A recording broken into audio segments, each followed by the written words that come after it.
Dr. Barry. I'm a licensed psychologist here in Virginia, and I'm glad to be back in my home studio. For those of you that follow my channel, you all know that I went to a conference last week. It's called the Psychotherapy Networker. This is just my honest review of the conference, and I wanted to share some things that I picked up and learned along the way. This conference has so many presenters and so many just amazing, powerful people that talk. And I always learn so much. But the specific speakers that I really wanted to hear more from were Dr. Romani, and I was able to sit in the second row. And I'll share a picture later. She also did a book signing. I think I went to lunch, so I did not attend her book signing, but she's a phenomenal speaker and a phenomenal presenter. I really enjoyed her presentation. I also attended two presentations by Lynn Lyons. One on teens and their phones, giving practical tips and advice to support families and kids and parents around cell phone use and social media.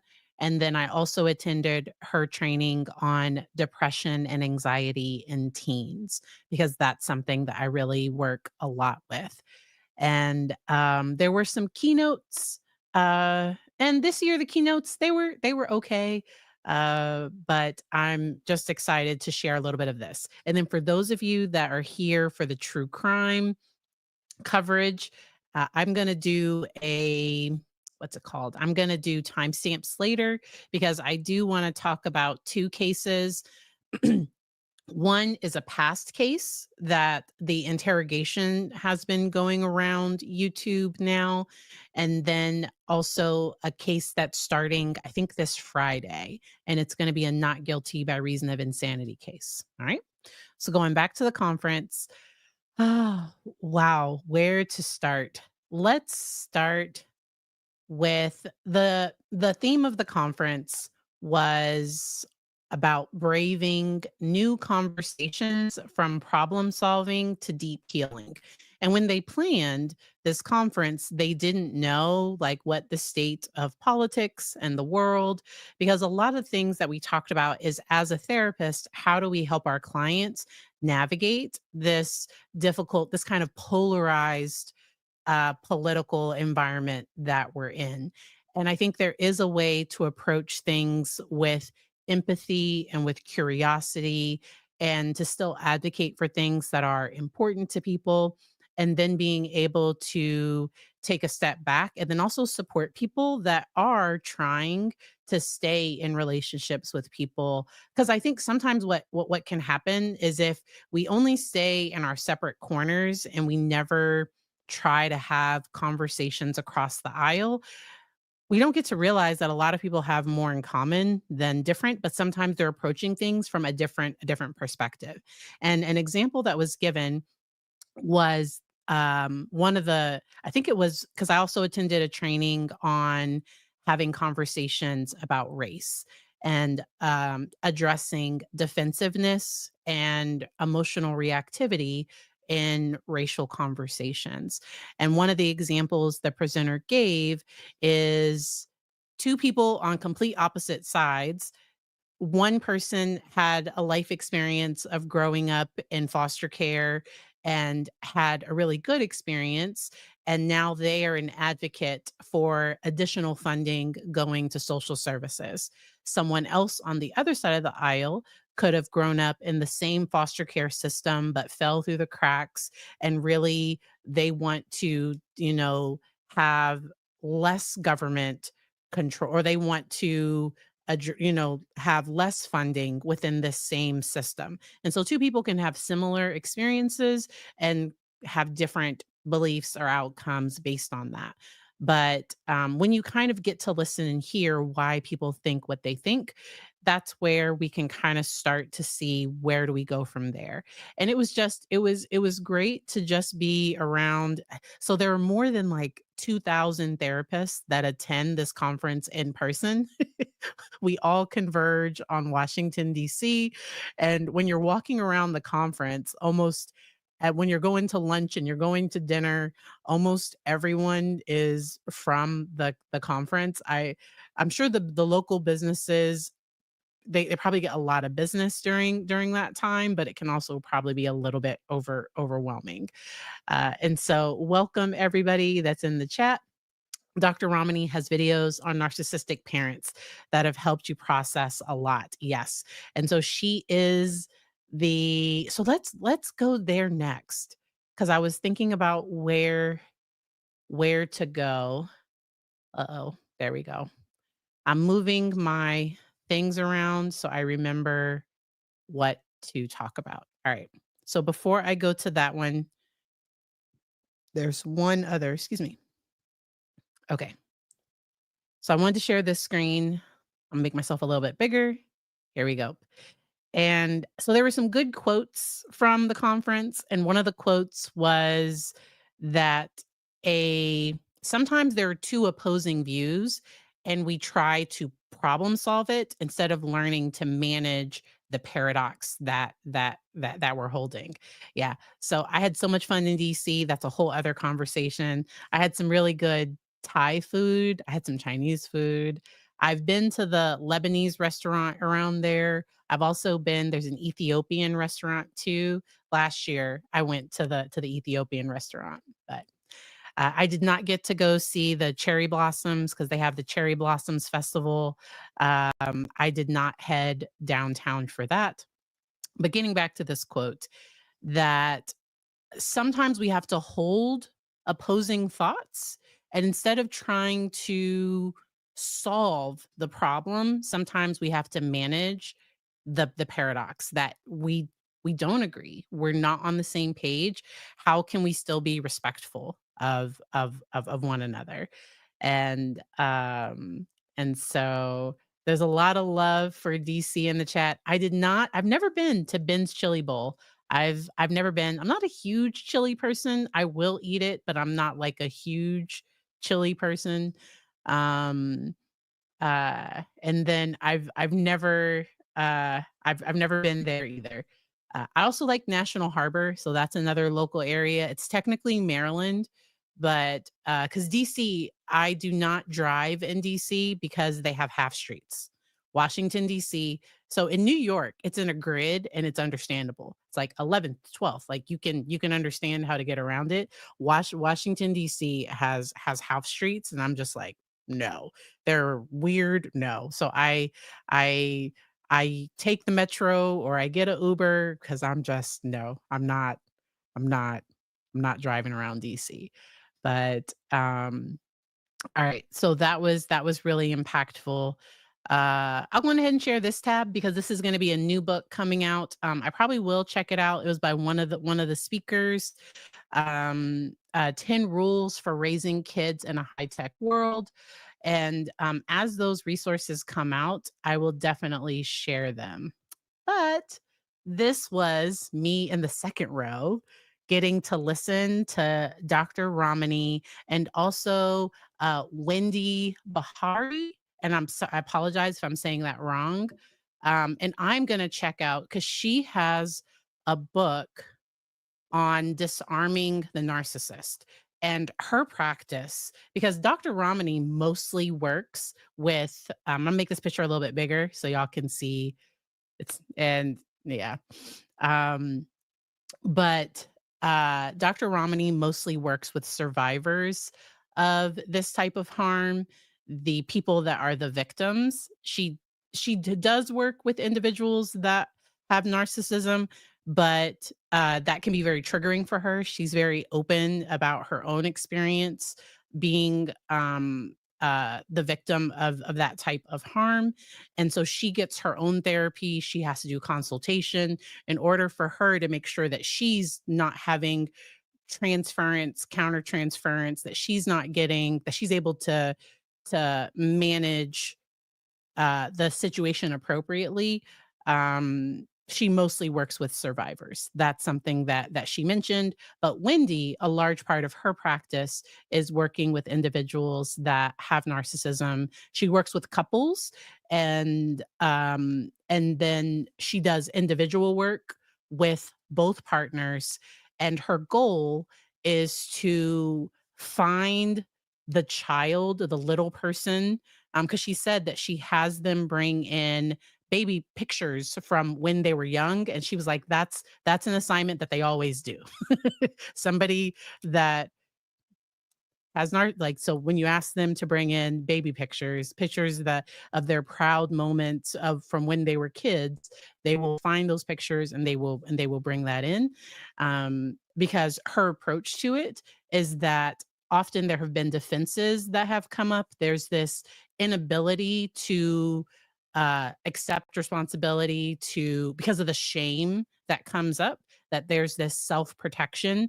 Now, there were some things that she said that Dr. Ramani clearly, like, she's like, "Nope, I don't agree," just because she takes the approach of protecting the victim and understanding that some people are not going to be able to leave the relationship. Some people are not going to, because they would rather have their children all be in the same home than to separate. Some people will choose to separate, but grief comes up either way.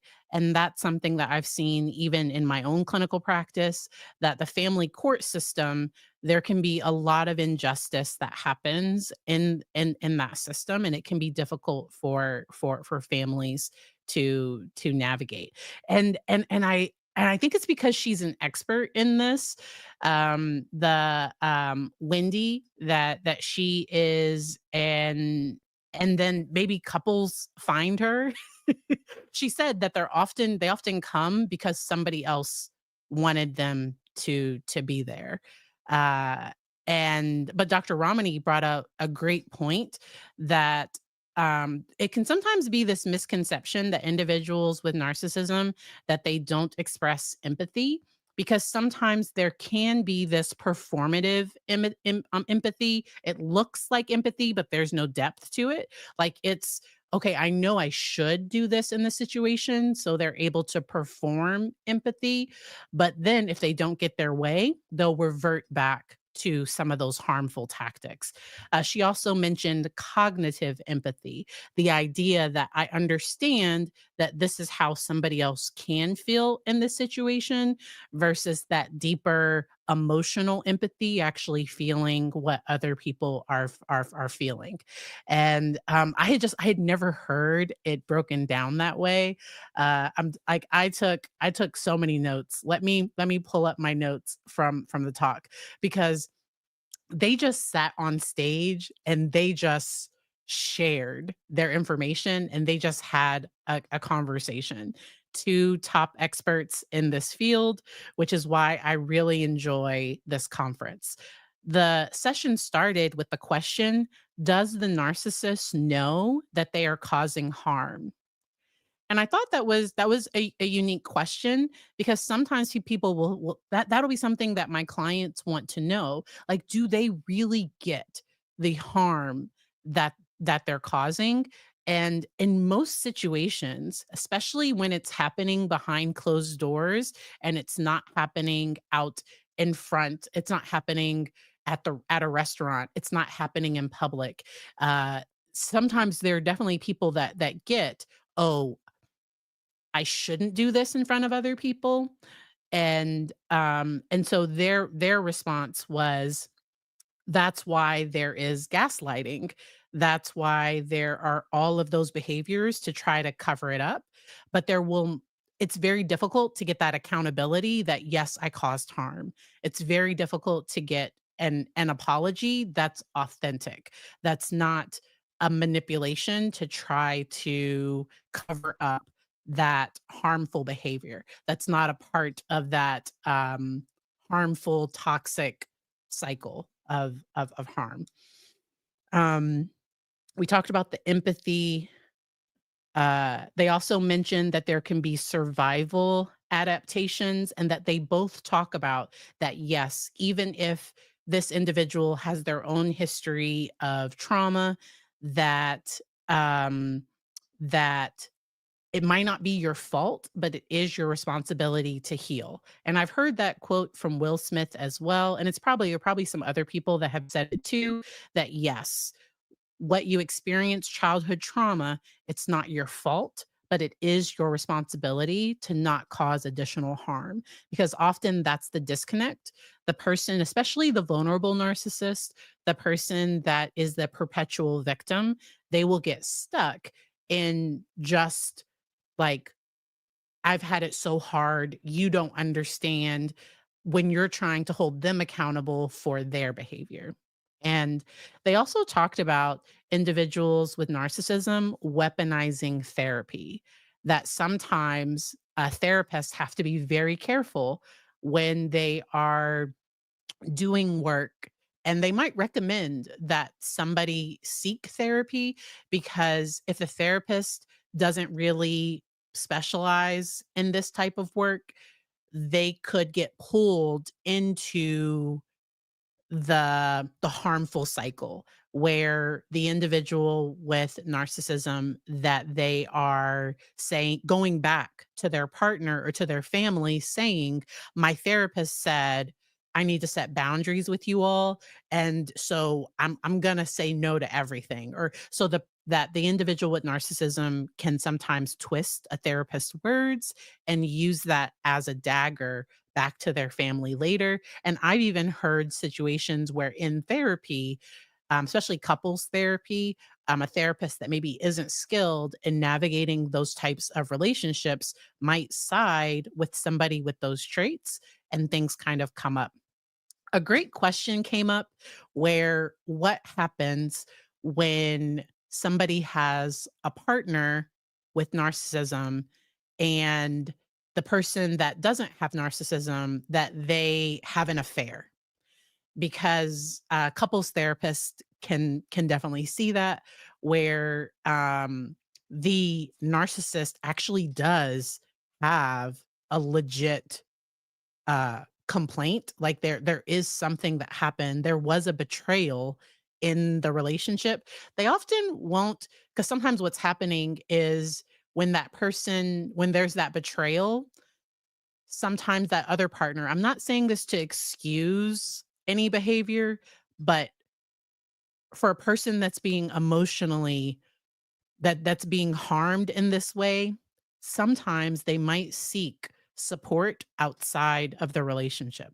And as a therapist, so if I'm working with a client that's considering that, that's thinking about that, my goal with them is to first safely, like, seek some safety, because that can be very unsafe for that other person, because individuals with narcissism are can be easily wounded, where if they do have this wound, they then might sabotage the couple's therapy, because what happens is they don't get over it, and they are going to try to hold this over the other person forever, and not admit their own behavior.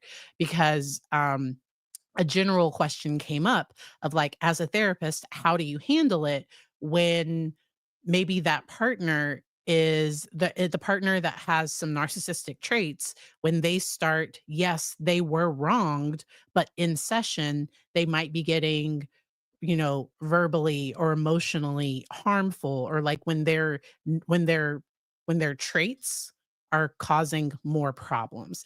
And they didn't say it, and I wish they did. I wish they did say to the therapist, try to work with both people separately, that maybe couples work isn't gonna be the best fit if there's a situation like this. But, um, it was a super amazing session. Let me just make sure I didn't have any notes on this one.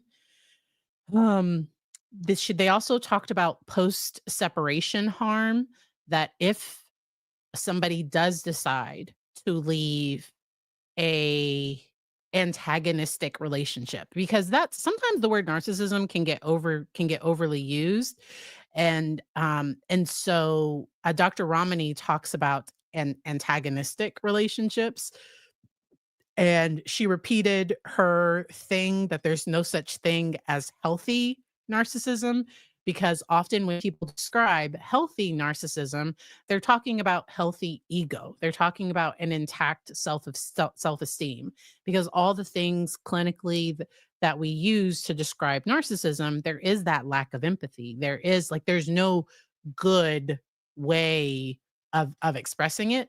And they did give credit to the person that coined the term healthy narcissism, but that they're really describing a strong ego. And so I thought that was pretty cool. Welcome to the chat.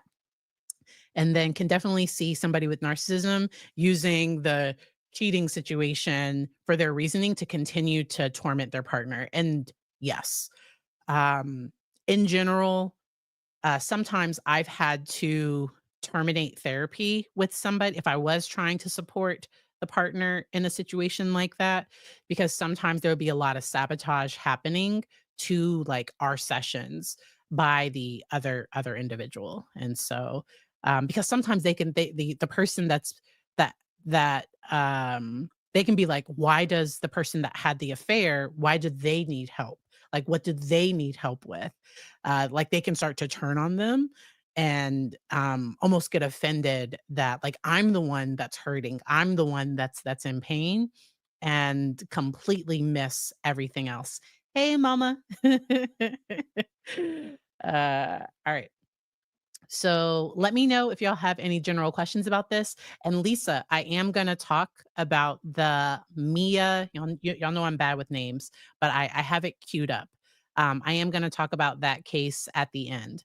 All right. So I'm going to talk about at the end, I'm going to talk about the two cases that I'm going to be following. One case that starts this week, one case has already wrapped up, but I got a question about it and we'll talk about it. All right. Now let's move on to teens and their phones and anxiety. I'm going to combine those presentations together. I was able to attend. So Lynn Lyons is a phenomenal speaker presenter as well, and this was a quote that she shared, that anxiety is overestimating the problem and and underestimating the resources I have to deal with it.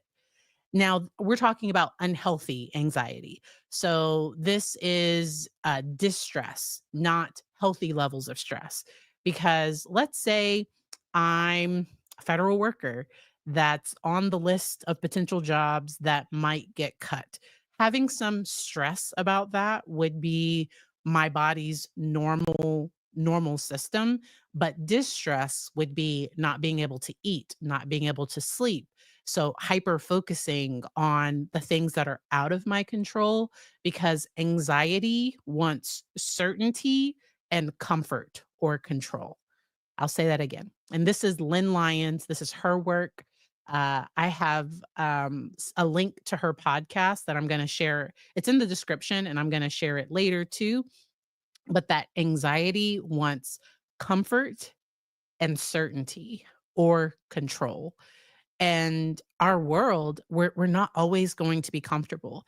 And she talks because she works with kids and teens and their families, and she always brings the family in, because often one of the biggest things is helping families be okay with their kids being uncomfortable.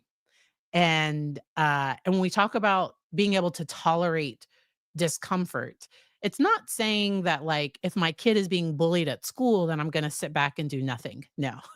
But what it is saying is that I'm gonna help give my child resources and tools to manage their emotions as they come, that I'm not gonna be the one trying to get rid of all of their problems, because it can cause problems later on. I work with a lot of adults, young adults, that are looking to see, do they have anxiety? Do they have depression? Do they have ADHD? And I can't tell you how many times I get calls from parents trying to schedule an appointment for their adult child. And making a phone call, making appointments can be really difficult. I try to make the process easy because so only for Virginia, and I'm not accepting new therapy clients, but when they reach out to my office, I always get that adult child's information because I have to communicate with them directly, and that's HIPAA. Like, I can't the parent can't go through all of that work to schedule the appointment because that adult might not have agreed for me to get that information from their parent, that I have to go through the process to get all of that information. Um uh, and so, um, anxiety, let me share this one and they make it bigger. Okay. Because often, let me make this even bigger. Sorry for the quality. I was taking pictures on my phone. All right, there we go. That avoidance, so anxiety loves avoidance, and avoidance and over accommodating anxiety makes it worse over time. So, let's say my child struggles in PE and has a lot of anxiety about PE. And let's say that's in 3rd grade. Lynn Lyons has talked about having seeing kids that they're now in 11th grade, and let's say the anxiety around PE started in 3rd grade, that they still in 11th grade are not going to PE. And now there are all of these other issues. That the process of anxiety, she talks about if we address the process, the content doesn't matter. So the specific thing that the child is anxious or worried about, we don't have to focus on that if we address the underlying process. That leaning into discomfort, leaning into doing the things that maybe cause some stress, that cause some problems. And having supports along the way. I also like the idea because I've talked about calm down corners or like calming centers, and she called it a reset instead. So having a space for kids or teens or adults, calling it a reset instead of calm. Because there's some people that in a stressful situation, because let's say there's a lot of school anxiety, that they're never going to get to being completely calm. And if that's the goal, it's like, okay, if I can't leave this corner till I'm calm, I'm never gonna leave this corner. But if we call it a reset, let's just reset our bodies, let's reset our brains, that might kind of sound a little bit better. She also talked about how um online, like, kids are getting information that anxiety and depression, that it's like it's gonna be permanent and they're always gonna feel this way. It's never gonna get any better. And that just increases despair and hopelessness. And so talk being able to talk about how anxiety is one of the most treatable conditions. When somebody comes in with anxiety, I'm like, okay, these are things that are treatable. These are things that we can definitely work with. Now, the goal of anxiety treatment isn't to make anxiety go away. The goal of anxiety treatment is to make it more manageable and helping my client feel more confident in their ability to manage their stress, to manage their anxiety, to manage things in their life. And that, especially for kids, if it goes untreated, that it can then lead to depression. Um, and Lynn Lyons talked about the fact that depression normally doesn't lead to anxiety, but very often anxiety untreated can lead to depression. And so yeah, Lisa, I like the idea of that reset. Yeah, and then someone mentioned, some anxiety about an upcoming, appointment, and so there is healthy I'm gonna make myself big to talk about this. There is healthy anxiety where what I'm doing is, because 'cause let's say it's my first appointment with a new provider, so I make sure to have whatever I need, the paperwork filled out. I make sure I have my if I'm in the United States, I have my insurance card, I like to make appointments online, so I get why kids these days don't like calling and like and making appointments. But um, uh, that anxiety that helps motivate me to do the thing, because maybe the reason why I scheduled that appointment is because I have a concern. I have something I want to talk with the doctor about. But there are people that will avoid going to the doctor because of the fear of what might come up, of what might happen, or and then also to not feel bad, because I know the first time I went to my primary care doctor and we did blood work, I was supposed to get blood work that day. I didn't realize that I had to fast. And so it was like, oh, and it was fine. Like I was able to come back, I think the next day or the next week. But asking those questions of like, if I am going to get blood work, what are the requirements? And normally it's fasting for about 12. I'm not a medical doctor, just giving you general information.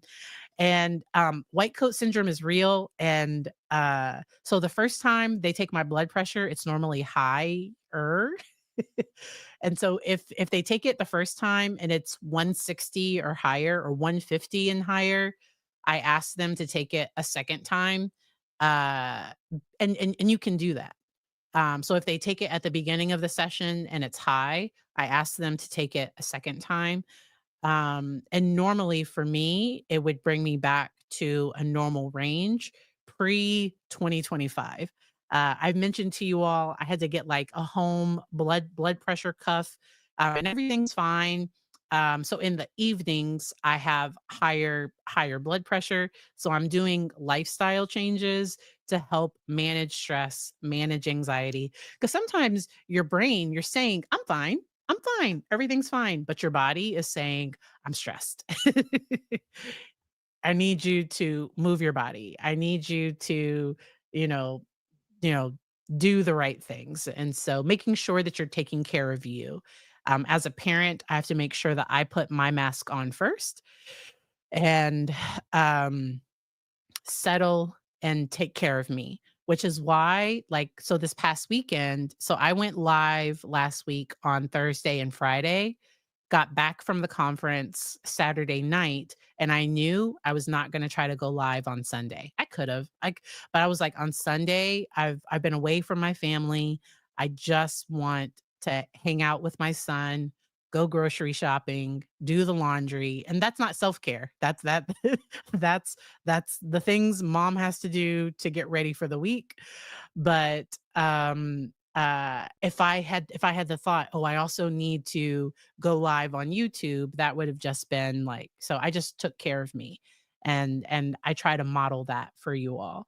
But healthy anxiety, there's something I can do about it. So let's say I do have to schedule a follow-up with my doctor in June or July. And so I'll go online into the portal. And so healthy anxiety will help remind me to do the thing that like, and I have a reminder in my calendar too to schedule the appointment. But unhealthy stress or anxiety would be, okay, the appointment's coming up in June and I'm already stressed out, can't sleep in March because of the appointment in June, which isn't helpful. So that unhelpful worry is like being in a rocking chair expecting to go somewhere that I'm not doing anything. And so, yes, self-care is a must. Welcome, welcome. Watching Surviving the Survivor. Awesome, awesome. Come back later. I love their show. And sometimes because we've been trying to connect, but sometimes when they go live, it's when I'm commuting. Because I have been invited back multiple times, but it hasn't worked out schedule wise. All right. So let's see. So Lynn Lyons has a podcast, Let Me Make Myself Small. It's called Flusterclux. And yes, that is a play on words. Cluster, like it's, and I do have the link to it down below. Um, for parents who worry, And it's not just for parents, but there was a session success story, Noah's journey from 11 to 24. And so she's received a lot of positive feedback about this particular episode because Noah was a highly anxious kid, and he gave permission for her to share his story, and he's interviewed on this. And he was also interviewed, him and his family, they were interviewed on Anxious Nation. Was that was that the name of the documentary, Anxious Nation? Let me see if that's I believe that was.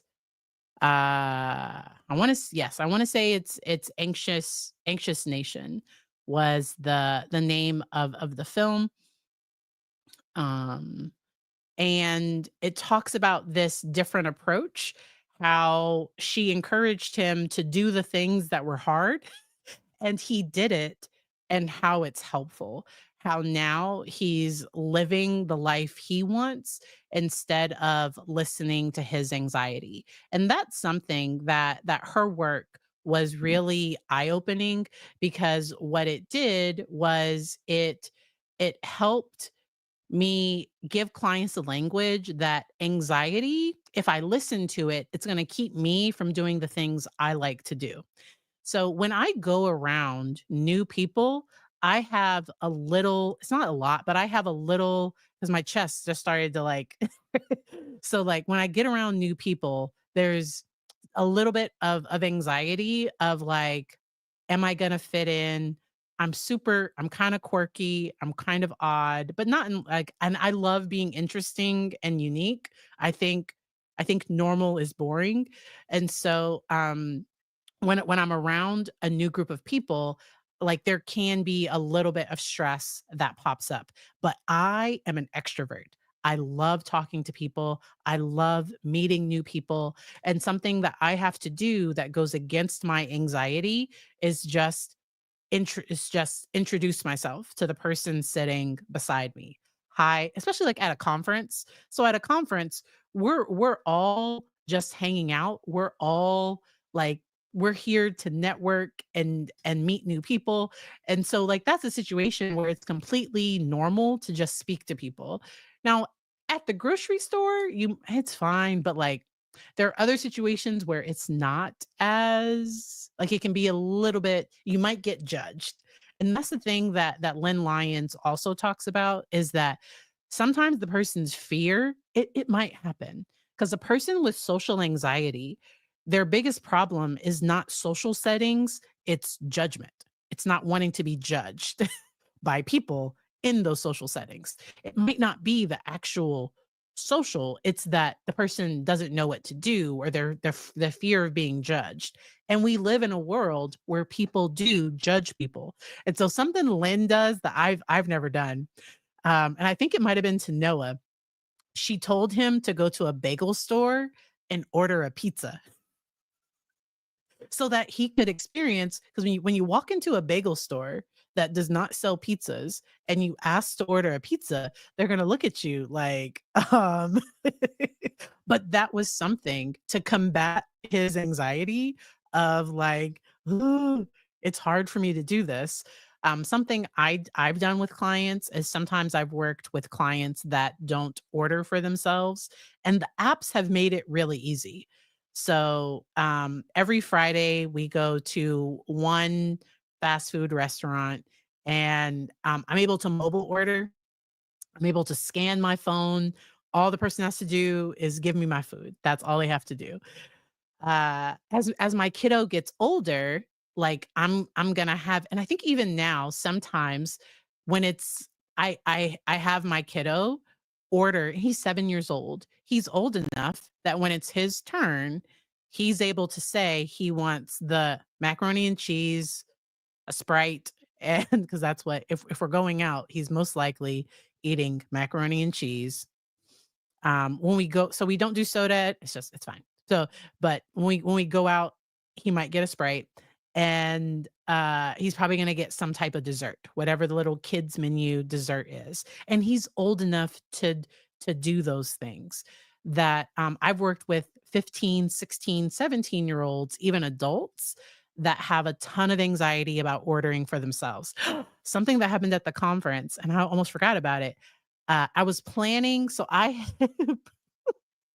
this is my anxiety talking. So before the conference, I planned out where I wanted to eat. So that Thai restaurant, that Chinese restaurant, and they have Nando's.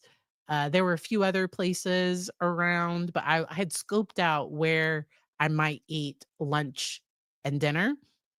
But I ran into an old friend and they were eating dinner at it's called New Heights. It's a restaurant in DC. They had a special three-course menu for $55 a person. The food was delicious. But normally when I go to a new restaurant, I try to look at the menu before I go because I have a little anxiety about being like it's my turn to order and I don't know what to order. Like I'm silly enough to just be like, I don't like just to avoid the stress or anxiety of like having people wait for me. I will just pick anything because I'm not a huge picky eater. Like I'll just be like, okay, I'm just gonna get this and this. But the cool thing, we get to the menu, we get to the restaurant. It wasn't like a Cheesecake Factory menu. Cheesecake Factory's menu is like 30 pages or something ridiculous. And, it was just one page. I was ordering was fine, but before we got there, I was trying to research, "Okay, so which restaurant are we going to? Like, can I see the menu in advance?" Because that's just how I am, yes. So please know, if I'm going out with my kiddo, I am gonna try to see, do they have macaroni and cheese? If it's not on the menu, can I ask them to make macaroni and cheese? So we go to Disney normally um, we yeah, uh, and when we go, there are some restaurants that it's not on the menu, but if you ask, they probably have mac and cheese, and so but I have to tell my kid he can't have mac and cheese for lunch and dinner because then he's never gonna poop, and that's just it. Lisa, you're a picky eater. And I see somebody else is on the pre-menu reader club. And I admit that a piece of that is a little bit but it's my preparation. You say anxiety, I say preparation. Because I don't stress, like, it is what it is, but I love being able to just share these little things and how it can help. Um, I will also share let me see. Let me go back to this one. She also has a Facebook page, Lynn Lyons, and it's just Lynn Lyons with the S, anxiety. So it's Facebook/Lynn Lyons anxiety.com. Or no, I'll just get the thing and send it to you all. But one of the recent posts, she has a um uh because I want to make sure that I'm not doing the disorder. And the with anxiety, it wants certainty and control. I want to make sure that I'm supporting my child. And so if people do have resources to check out classes and things like that, she does offer parent trainings and she has a book, Anxious Kids, Anxious Parents, and does that too. And so the training was awesome. I really enjoyed the conference. It's a conference I've been going to for over 10 years. It's been a while. I've been going to it for a very long time. I used to volunteer for it. This year, I just wanted to relax. I didn't want to have to help anyone. I just wanted to relax. Yes, yes. I've been going to this one for a long time. So that's where last year, I want to say it was last year, they had Nedra Glover Tawab, and they also had just some phenomenal speakers. They had some phenomenal keynotes, and um, it's just really cool. And so there are people like that are giants in the psychology field that you'll just see walking around. So Dick Schwartz, he's the one that I think he developed internal family systems. Like you'll see big name psychology people just like walking out, walking around, hanging out. And often they'll be really kind if you walk up and you just ask to say hi. But yeah, it was something. All right, now for the true crime stuff. If you just came for the other, thank you. But I did want to talk about this other case. Let me get my link. It is so there was a grandmother. Let me see which state this was. Butler County. This is Ohio. So this was in Ohio, Mia Harris. And there is a YouTube video of her interrogation that is just um Bruce Rivers covered it. Let me share my screen. Mhm. Let's see. Let's do this one. Present.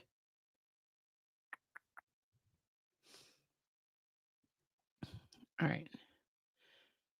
And so the video, so the interrogation, she clearly seems like she is under the influence of something.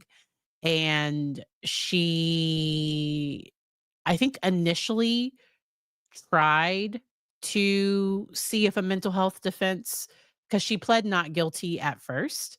Um, but she pointed a weapon at her family members, and she ended up, thankfully the toddler survived, but she ended up um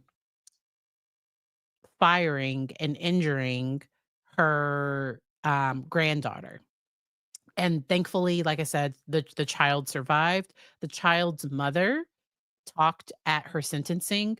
She was sentenced to about 10 years in prison. She did plead guilty. She got a plea deal with the state for pleading guilty because she was charged with 4 counts of like malicious wounding or something. Like she was charged with 4 counts of she pled guilty to 1 with the gun enhancement.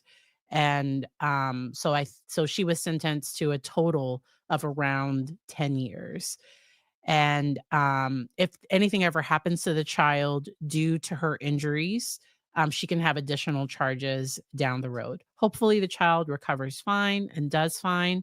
But it came up that the odd behavior that she was displaying in her interrogation, my personal thoughts is it could have been substance related because she was on substances as well. And she had recently, I think her dealer had recently switched his supply.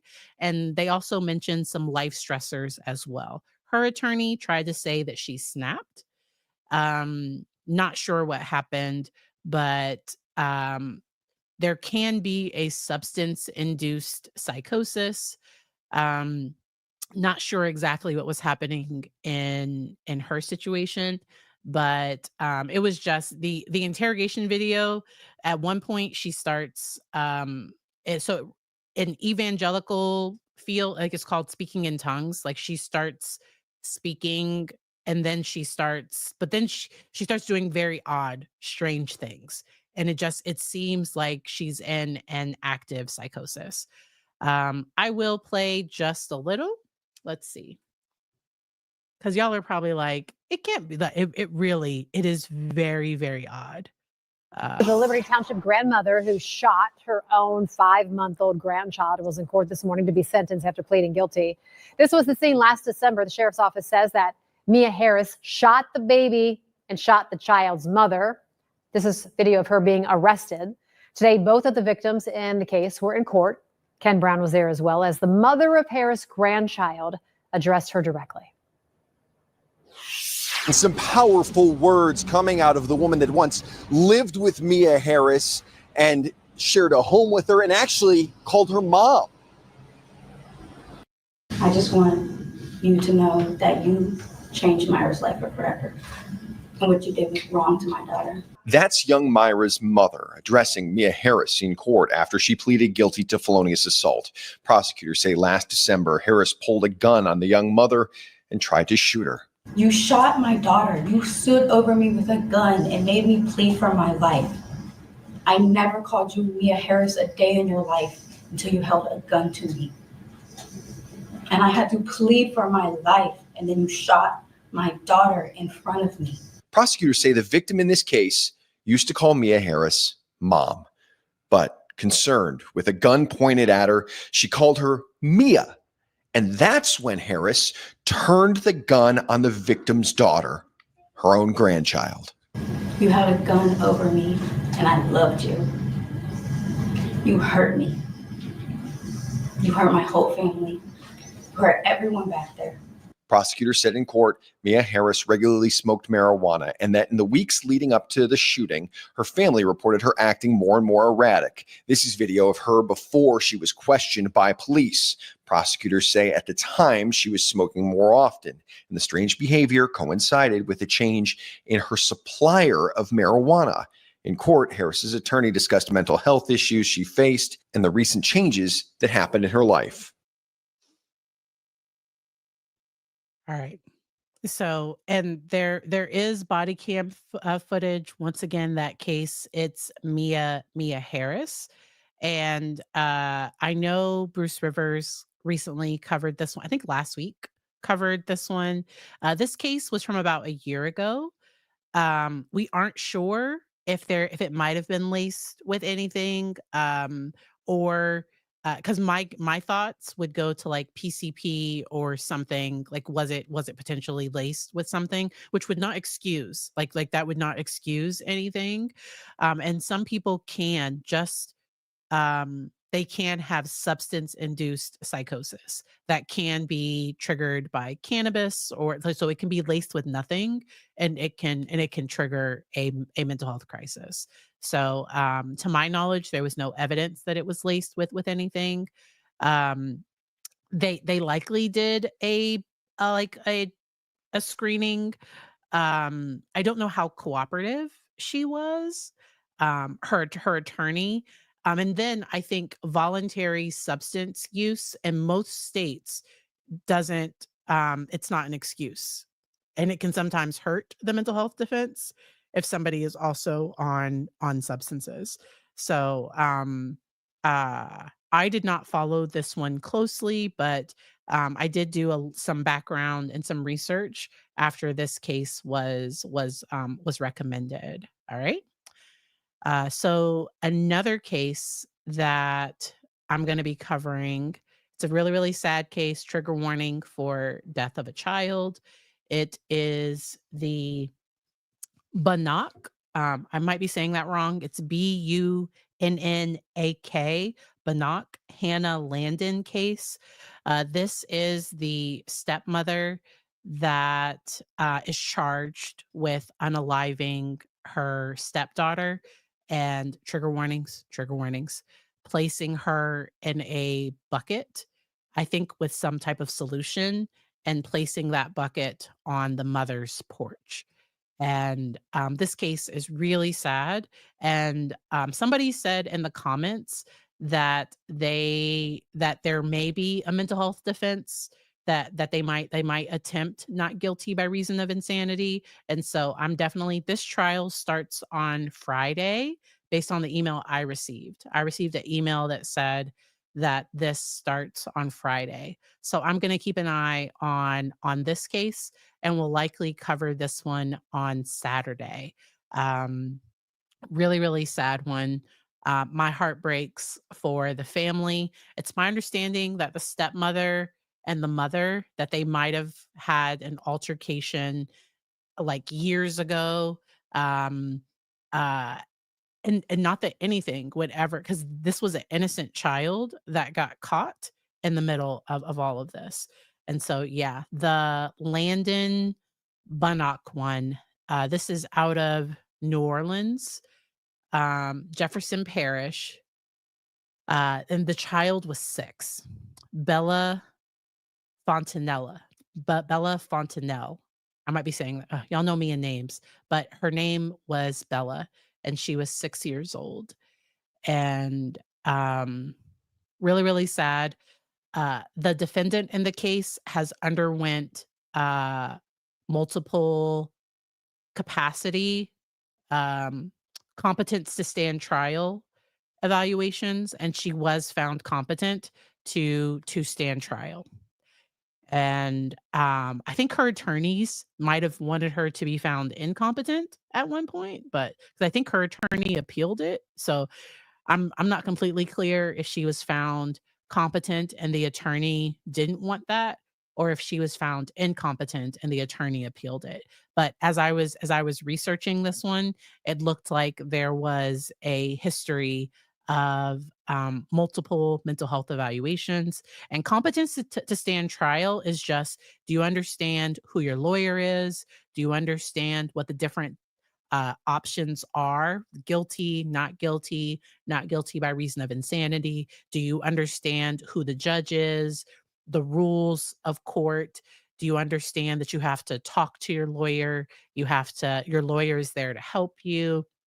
So the bar for competency to stand trial, it's not, are you mentally sound? Are you in a good place emotionally? Because that's where a lot of people kind of start talking about, like, how is Lori Vallow found competent to stand trial? Like, she does understand who the judge is and what the lawyers are supposed to do. And she feels she's more than capable of representing herself. She does not seem prepared at all. I'm also going to keep an eye on the Lori Vallow case as well. She wants to be called Lori Daybell, so I like the idea. I'm sorry, it's just that snarky part of me that I'll call her Lori Vallow, because she'd prefer to be called Lori Daybell. But my heart breaks for the upcoming court case.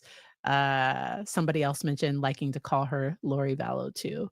Um, I have also seen a lot of female and male teachers, professionals, because in our area, I think in my county, I think no, I think it was in Stafford, a paraprofessional was an elementary school student came forward and has alleged that something happened, and there's going to be an investigation into that case. um uh I'm so glad that kids feel safe enough to come up and say something. And then as a parent, to me, because sometimes coaches, they want to use, like, oh, let's have a group chat on Snapchat, or let's have a group chat on, no, like, there's no reason why an adult should be messaging my child on some, but that's just, or like, why does my child have to be in the WhatsApp group? Like, under the age of 16. Like, why? Why do you need to have this direct communication with my child? I don't I'm personally not a fan of it. We'll see what happens later, but um that's where doors can open when adults start crossing boundaries. That's why I think boundaries are incredibly helpful, and they help keep people safe. Um, and so as an adult, if there's a teen that's old enough to text me to cancel their appointment, then that's all we do. Like, they might call or text me about their appointment, but they're not calling or texting me about, like, their day, or like no, like, I have very firm boundaries around that stuff. I'm also a therapist. I don't do physical touch in session. I had a client recently that needed emotional support in session, so I went and got their parent, because I could kind of tell that the client needed a hug. But it's not my place as their therapist to reach out. That's just it's my weird thing, because I work with a lot of survivors. I work with people that have had their boundaries crossed. And as a therapist, I just like to be able to say, like, I never I I I don't I don't touch clients. Like, that's just, because there are therapists that do give clients hugs. I will if a client asks for a hug, we often do it in the, like, hallway or in the lobby. It's normally, like, at the end of treatment, um, but, it's just my own boundaries. So I do give side hugs, but it's in, like, the lobby. It's not, like, in my office. It's not in my, like, private office. I'm weird about that stuff. It's also to protect me too. Uh, it's also to make sure that I'm safe too. I like my personal space. I So when I was at the conference, they put the chairs way too close together. Like, they put the chairs cheek to cheek, where, like, our legs are touching, and like and I'm an average sized person. Um, I scoot my chair over a little because I need a little space, and I sit on the edge, like, on the corner. I sit on the aisle. So I'm like, y'all are too close. I like having my space.